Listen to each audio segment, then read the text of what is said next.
आज आपण खाऊचं पान कसं बनवायचं, गोड पान ते पाहणार आहोत। तर आपल्या संस्कृतीमध्ये सांगितलेले आहे बघा, खान आणि पान। जेवण झाल्यानंतर पान खाल्लंच पाहिजे, पण रोज नाही।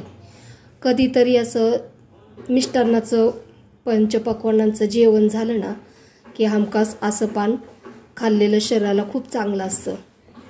कारण भरपूर जेवण झालेलं असलं की मग ते पचनासाठी सुद्धा हे पान खाल्लं जातं। कसं काय बनवायचं आहे ते आपण पाहूयात। हे खाऊचं पान आहे, हे स्वच्छ धुवून मी कॉटननी सुकं करून घेतलेलं आहे।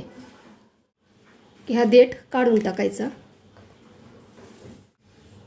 देठ काढून घेतलेला आहे आपण, आणि आता बनवताना हे असं बनवायचं।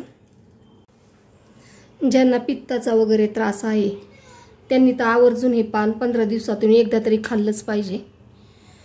हे बहुगुणी असं पान आहे, पण आता हल्ली आपण कसं विकत घ्यायचं, त्याच्यात काय टाकतात काय नाही हे माहीत नसतं।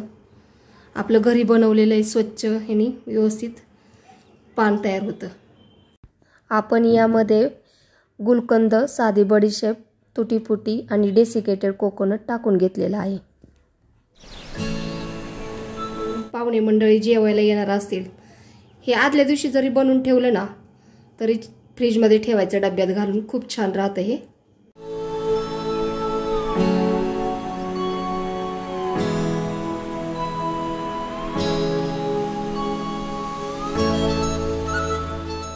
आता आपण अशाच पद्धतीने सर्व पानं बनवून घेऊयात। हे पहा, अशा पद्धतीने आपले पान बनवून झालेलं आहे। माझा व्हिडिओ आवडल्यास लाईक, शेअर आणि सबस्क्राईब करायला विसरू नका। धन्यवाद।